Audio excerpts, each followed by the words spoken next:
Welcome to Resilience Development in Action, where strength meets strategy and courage to help you move forward.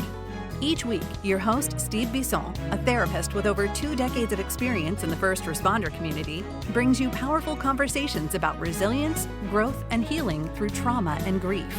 Through authentic interviews, expert discussions, and real-world experiences, we dive deep into the heart of human resilience. We explore crucial topics like trauma recovery, grief processing, stress management, and emotional well-being.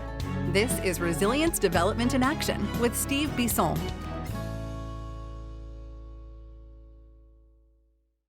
Well, hi everyone. For those of you who are on YouTube, you are going to meet Bobblehead Steve. If for those of you who are not on YouTube, go check it out. But welcome to episode 218. If you haven't listened to episode 217, it was the second one with Ashley and Dustin Wright. I hope you enjoyed the interview. It was really great. We did a 2-part, and we're going to do probably a 2-part with this guest. Hannah Elmore is someone I consider a friend, someone I've known for about 3 years. We were connected from our former colleague before she took over for our colleague, and she is the clinical outreach coordinator for the IAFF Center of Excellence. Hannah works with firefighters through connections to behavioral health resources, provides education, and offers support. Hannah educates on behavioral health topics on fire service, as well as first responder communities, to departments, peer teams, as well as families and clinicians. She receives her master's degree in social work from Florida State University, go Seminoles, and is certified IAFF peer support. Great interview, I'm sure. Like I said, I've known her for a long time. She decided to come on, which was amazing. So I think it's going to go for two episodes because it's going to be long enough. But here is the interview with Hannah.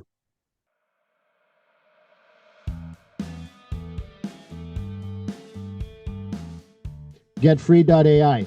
You heard me talk about it. I'm going to keep on talking about it because I love it.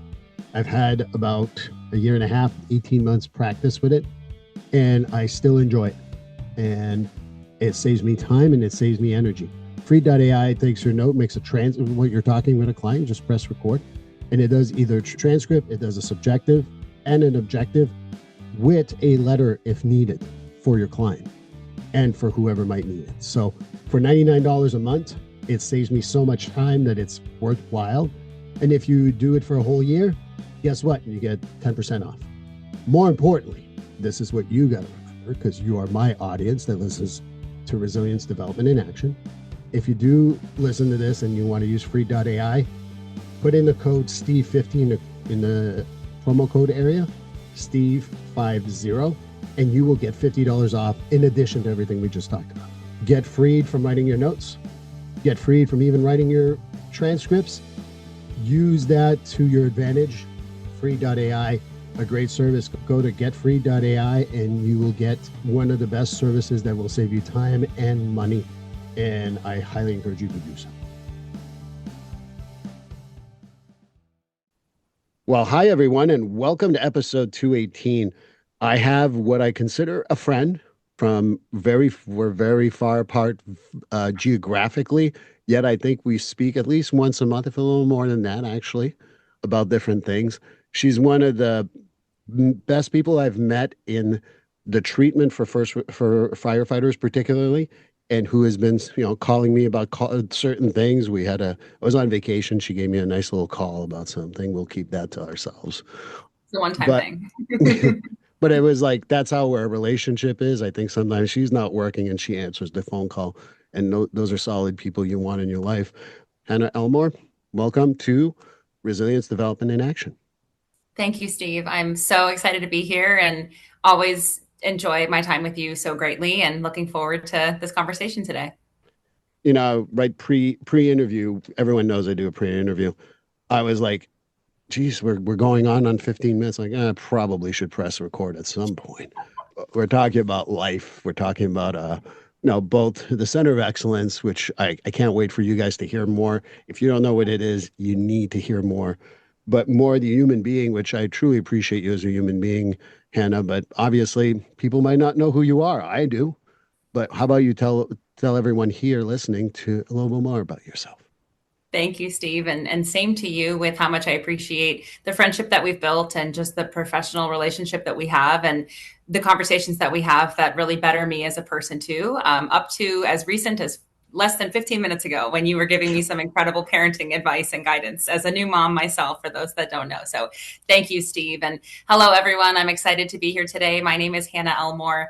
I'm the Senior Clinical Outreach Coordinator for the IAFF Center of Excellence, which is the International Association of Firefighters Center of Excellence for Behavioral Health Treatment and Recovery, which I know we'll talk a little bit more about in a bit, just to make sure that all of you all are aware of that resource for those that are in the fire service. My role on this team is to operate to basically connect first responders with resources as soon as possible. If there is a need that comes up or even a question about what's out there and what is a resource that is a good fit for what they're looking for, I want to partner with you and be able to help you find that resource as soon as possible.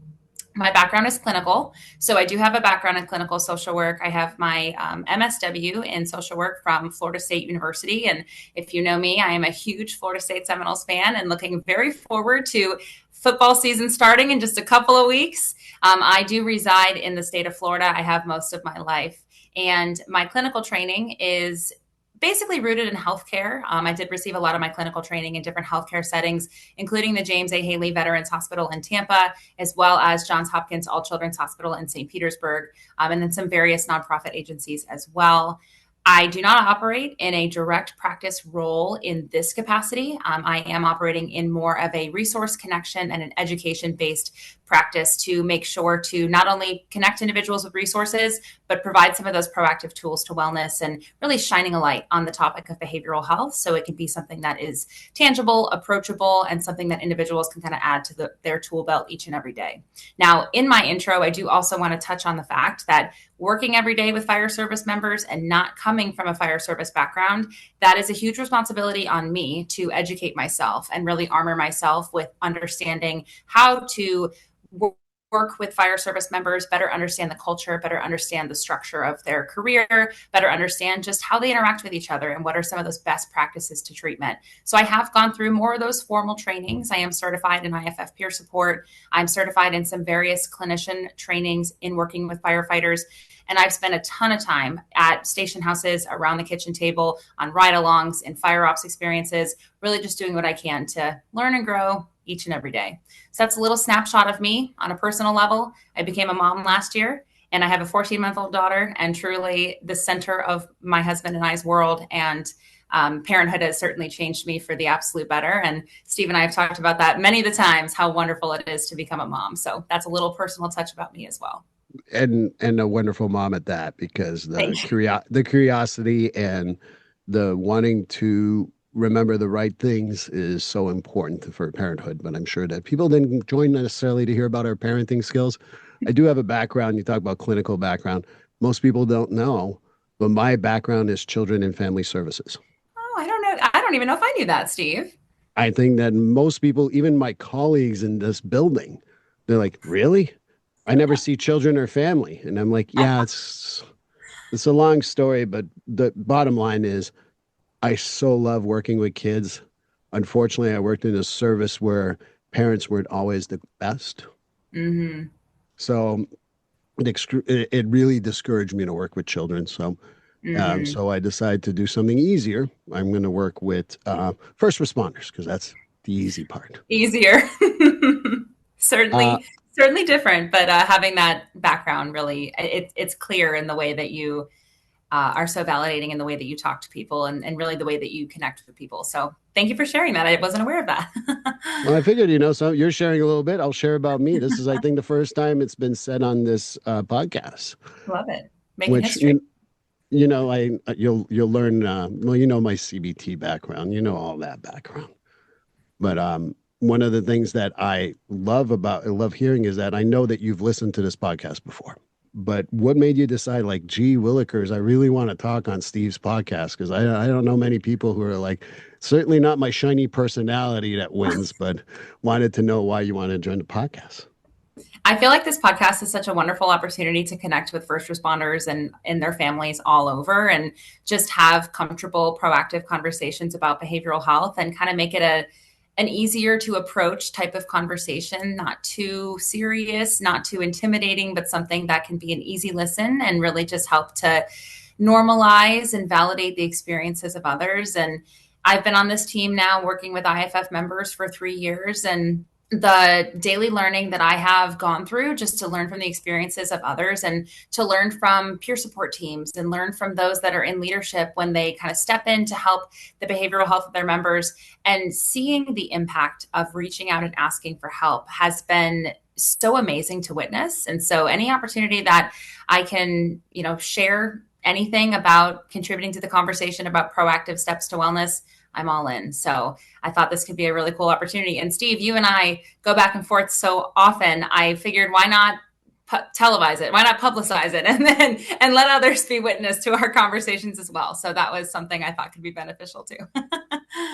I think it's also good to show that, there is, for me, I will tell you the other reason, besides, I obviously love you, but I also think that what happened is that I feel like people don't understand that when you leave a place like the Center of Excellence, there is a continuum of care that exists.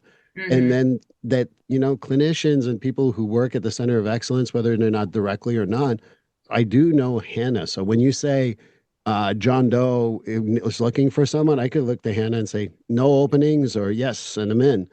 And she follows through and say, hey, by the way, I want to make sure that John Doe or Jane Doe, and we're not gender bias here, is showing up. There is a continuous of care.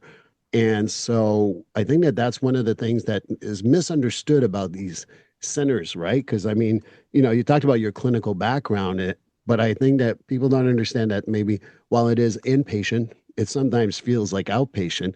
And then there's a continuing, it's not like, all right, you're gone, see you later. And sorry for putting anyone down, but regular hospitals tend to be that way.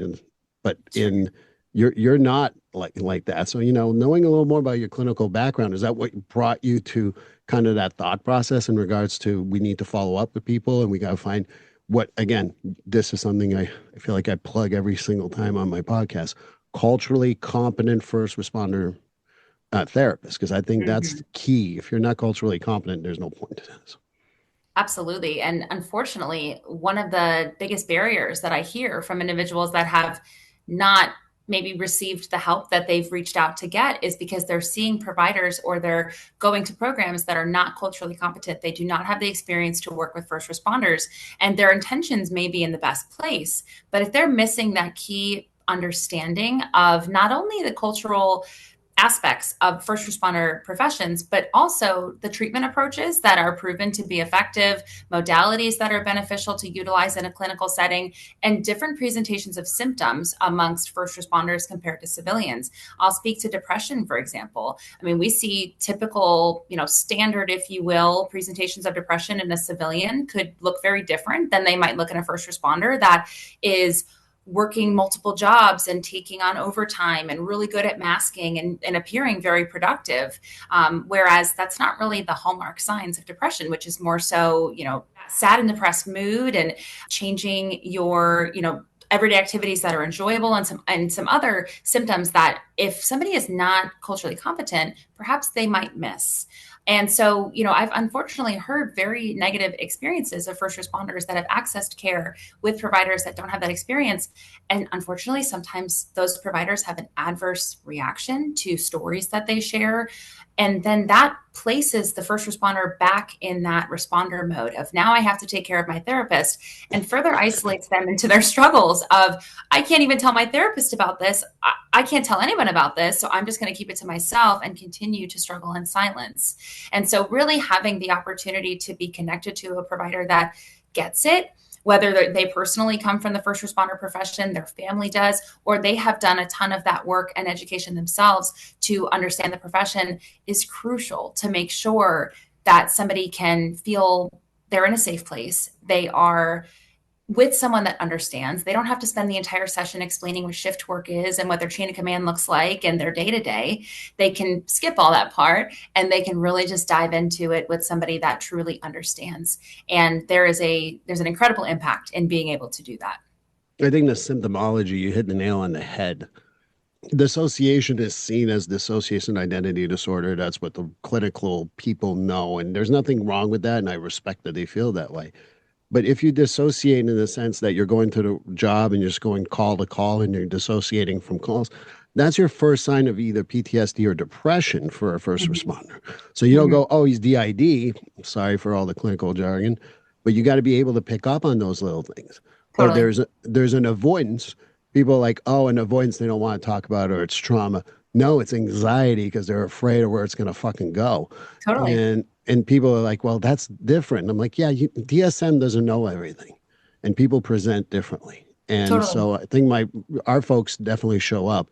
And if I hear one more story of a first responder who come in who told me like the therapist was crying or was unable to take my Yes. story, I feel Yes. like I get so angry. And most of them, again, all therapists out there listening to me, if you're culturally competent, great. I'm so happy. If you're not, don't pretend you are, because you're Totally. deserving the first responders. You didn't come into this profession to make money. You came to this profession to help people. And if you're Totally. lying, you're deserving people. So that's my little PSA for the day. And I will add on to that. I really love that you said that because we do a couple of trainings for clinicians and I lead one of our ongoing trainings that we have quarterly. And one of the things that I share is if this is not for you, that's okay. If you do not want to work with first responders, if you're not comfortable with vulgar language, if you're not comfortable with cynicism, if you're not comfortable with really graphic details of calls, please kind of look internally and know that's not something you're comfortable with. And that is perfectly okay because it's not for everybody. Just like being a child specialty, having a subspecialty of working with children or working with couples or working with a certain type of disorder may not be for everyone. There's nothing wrong with that, but it's really important to know kind of what you are advertising so that you are bringing in the clientele that makes the most sense for that therapeutic relationship. I think the other part too that I would say that is very different with my first responders, they'll make fun of me, and Yeah. not in a bad way, right? Yeah. And people get upset about that in the other world. Like there's, again, I've mentioned this on a podcast. So there's a French maid joke that's been made in my group almost a year ago that continues to, like, they're waiting for me to show up in a French maid outfit. One day I'll do it. But Can most I people can are I like, be a fly on the wall? I'll put you on video. I'll put you off camera. They won't know you're there, and that's okay. But Perfect. you already attended our group, so you know how it is. Yeah. But what I think therapists who don't understand a cultural competency, the other part too is if they're picking on you, they love you. If they're Yeah. not talking to you or they're just telling you the facts, you are fucked. Yeah. They don't That, trust you. Yeah. so I think that's the other part too. You were mentioning about how different they are. Like they'll make a comment like that, but if I just took it for face value, why can't they let go of that comment?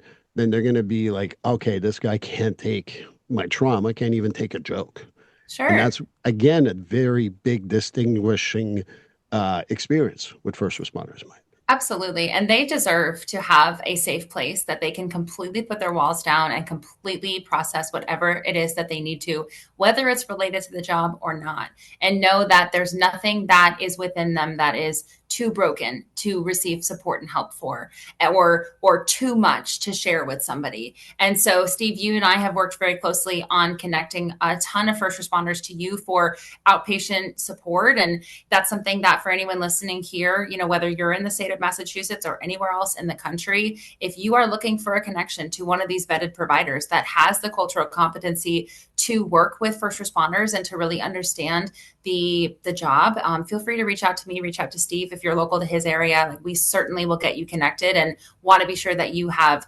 access to a safe place, a safe person that you can talk to, and that you can really begin to work through some of these challenges, because it is truly so important. And I think that's the other part too, is sometimes I work with people. I actually gave your phone number to someone who is in North Carolina, a firefighter. And I don't know if they reached out or not. That's not important for the podcast. But the important thing is we need to get those resources out. And I want competent people. And I think that's what you're talking about. And I think it makes so much more sense. The world doesn't revolve around Massachusetts, so I heard. It Uh, doesn't? no, that's what I heard. I'm Crazy shocked. shit. Um, But the point is that's why, like, one of the things that has changed, and maybe you can speak to that too. I remember a time not too long ago. In fact, I heard it this year, 2025. Someone said to me, "Oh, you share your resources to everyone?" Mm. And like, why would I keep that to myself? Like, it's going to Mm-hmm. help me to hold on to this crap.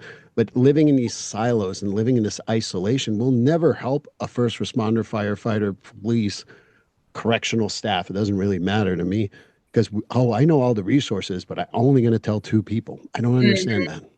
Totally agree.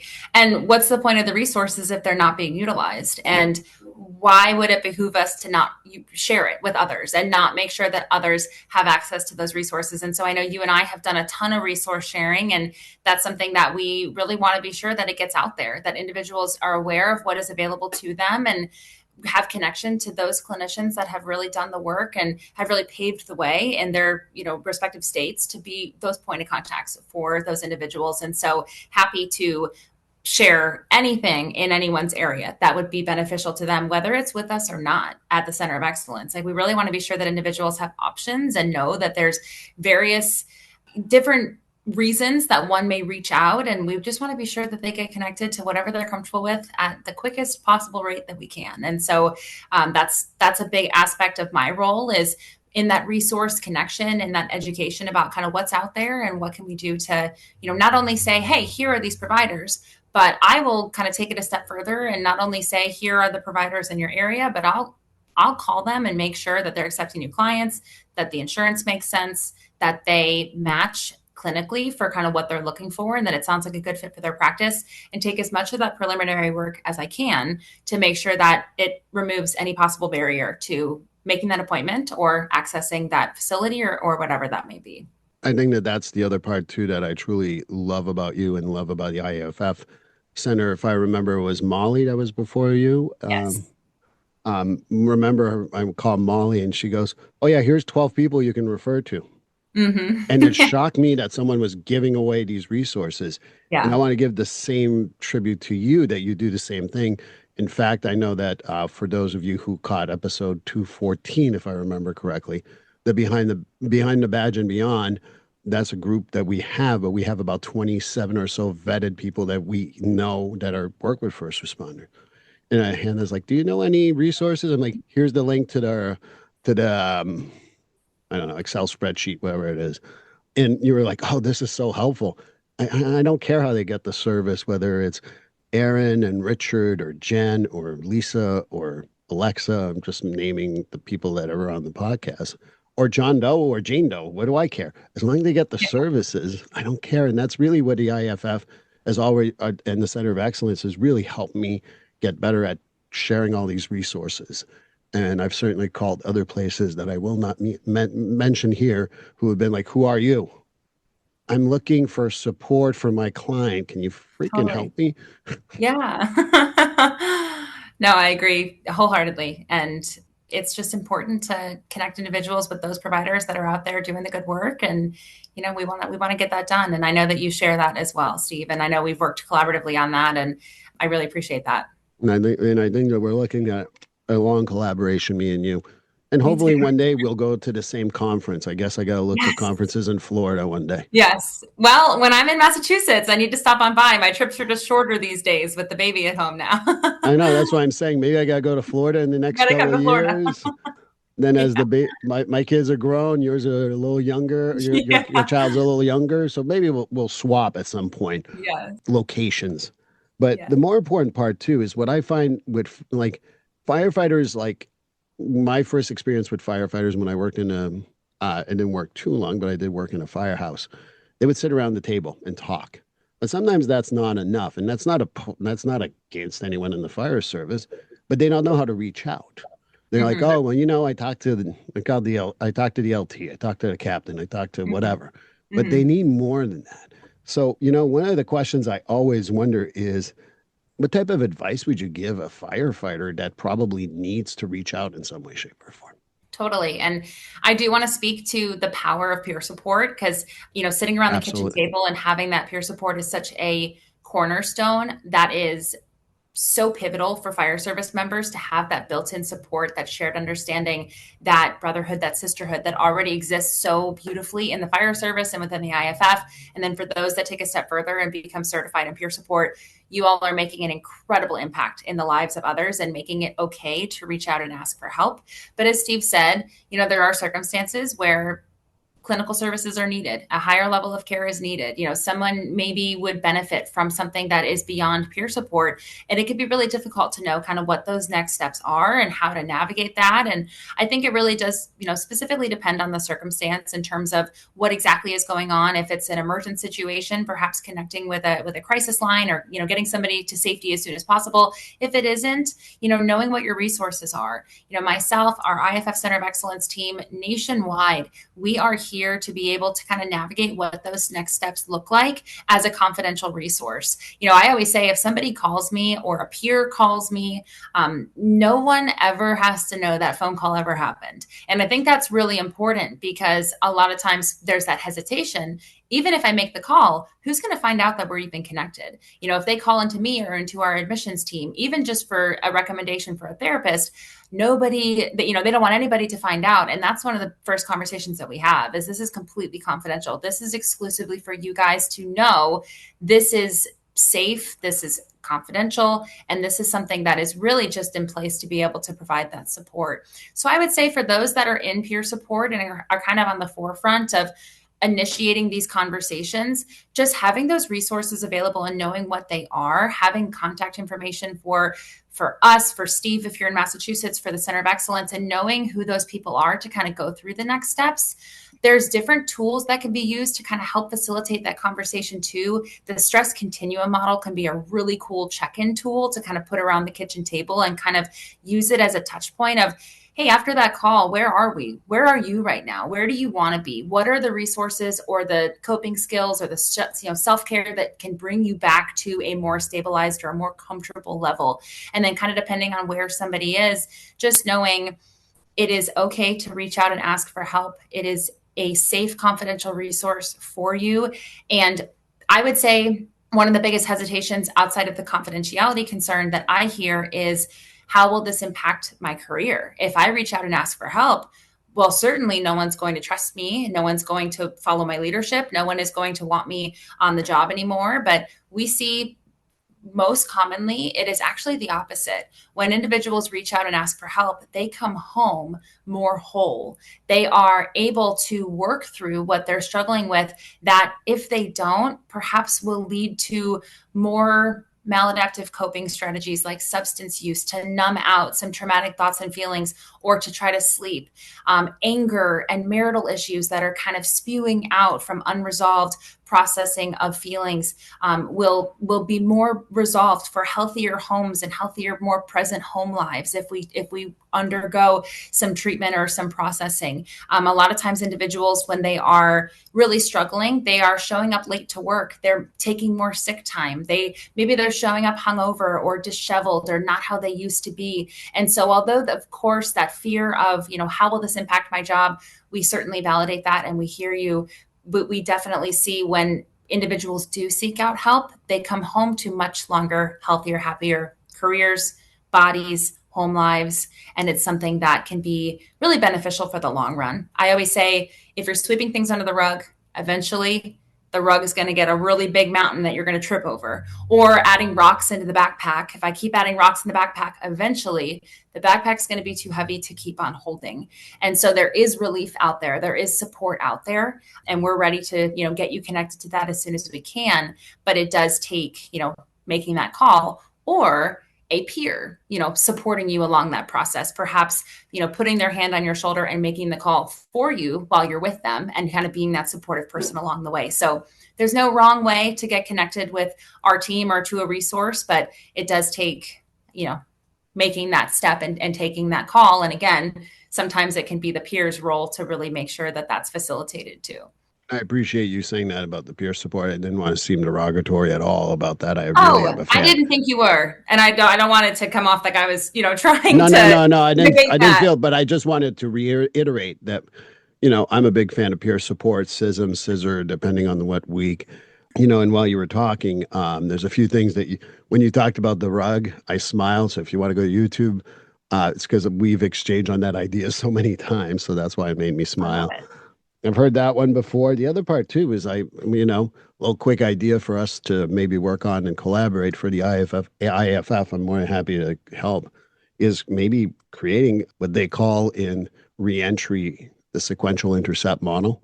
But I think the point of entry for first responders or firefighters would be important because having a warm line is different than the peer support. The peer support's different than a scissor or scissor. A wellness visit. Thank you for mentioning those. Big fan of wellness visits. But then, there's inpatient, there's outpatient group, there's partial. But being Mhm. able to kind of explain all these things for first responders, particularly firefighters in this case, might be helpful because I think it's so intimidating. I mean, you can speak to that too, but I was writing down, can that be intimidating for firefighters? Because once you start talking about inpatient or even partial hospital, which we know what that means, but when you Yes, don't know what that means, oh, so they're going to just hold the door for me? What does partial hospital mean? I think that, totally. I mean, you can speak at a little bit of that fear. You talked about it over the phone and talking to peers, but there's also not knowing this model. I don't know. Totally. And I agree with you completely. And that's why I think having that transparency and having that person to be able to walk an individual through this and kind of look at all those different options of levels of care, as you mentioned, there's inpatient, partial hospitalization, intensive outpatient, outpatient, all of that can sound super, super clinical and very intimidating. And so to be able to kind of walk through what exactly that means, and I'll speak to the IAFF Center of Excellence programming in particular. The IAFF created this facility to make it something that is comfortable for fire service members. You mentioned earlier about a hospital system and, oftentimes four-wall hospital, very medical facilities, and I'm not saying you said this, I'll speak to this, are oftentimes not the best fit for fire service members for many reasons, but let's just be honest, you guys are oftentimes running patients to these facilities. You work professionally alongside these doctors and nurses and other providers at these hospitals. It would be very intimidating and not very private to be able to receive care alongside them. Not to mention just the structure of a involuntary hospital psychiatric unit in general is very different from what the IAFF Center of Excellence has created and facilitated to be something that is approachable and comfortable for fire service members. So although those levels of care, inpatient, partial hospitalization, IOP, as you had mentioned, are offered at the Center of Excellence, I do want to emphasize that it is not a hospital program. That's just what the levels of care are called. And that just determines how many hours per day and how many days per week that somebody is in programming. And it just kind of depends on how often they're seeing their medical provider, how often they're in group, how often they have more free time, if you will, to do the other wellness and recreational activities. And it helps to prepare somebody to discharge at the lower level of care and go back home and then resume outpatient on an ongoing basis. And so at the IAFF Center of Excellence, all of those levels of care are offered, but it is on a very different setting than a hospital. It is on 15 acres. There's a lot of autonomy to roam around, go on nature trails, and really engage in a ton of mind, body, spirit type of activities with a huge emphasis on wellness, physical wellness, spiritual wellness, a ton of peer camaraderie through peer support, peer-led groups. I talked to an alumni the other day, and they always mentioned that the fire pit, which was a gathering almost every night after clinical programming, which some may say a fire pit and a treatment program. Well, these are firefighters. So, it is certainly different than most other facilities. Right. But that is a space that no clinicians or staff are allowed out there. It is only for the fire service members. And I hear from a ton of alumni that is where most of their healing took place. Was, of course, the clinical programming of their day was very intense and pushed them through towards healing and recovery, but having that time to just share experiences with one another, lean on the shared experiences of other first responders, that validation from everyone, really having that wall to just completely come down. And in kind of a unique circumstance of a fire pit at a treatment facility, really speaks to how different the IAFF Center of Excellence is from any other treatment facility and what has been so beneficial for so many individuals. And so I really thank you for bringing up kind of that intimidation of what those levels of care sound like. And there's so many choices, and how do I know what to do and how to navigate this? So I will say, our team is happy to kind of walk through and explain in as much detail as you need kind of what all that means prior to making the decision of how you want to move forward. And then I will also say, we focus very heavily on proactive education. And we have a webinar series where we host clinical trainings twice a month, some of which really go into navigating the behavioral healthcare system and what do all these acronyms mean and what do these levels of care mean and what does my insurance cover, and more of those for those that are looking for maybe more of a hands-off, private, if you will, information seeking if they don't want to call us, but we are here to help walk you through that as well. Well, I told you episode 218 wouldn't cover it, so we got to go to 219. So I hope you join us for the next episode. Please like, subscribe, and follow this podcast on your favorite platform. A glowing review is always helpful. And as a reminder, this podcast is for informational, educational, and entertainment purposes only. If you're struggling with a mental health or substance abuse issue, please reach out to a professional counselor for consultation. If you are in a mental health crisis, call 988 for assistance. This number is available in the United States and Canada.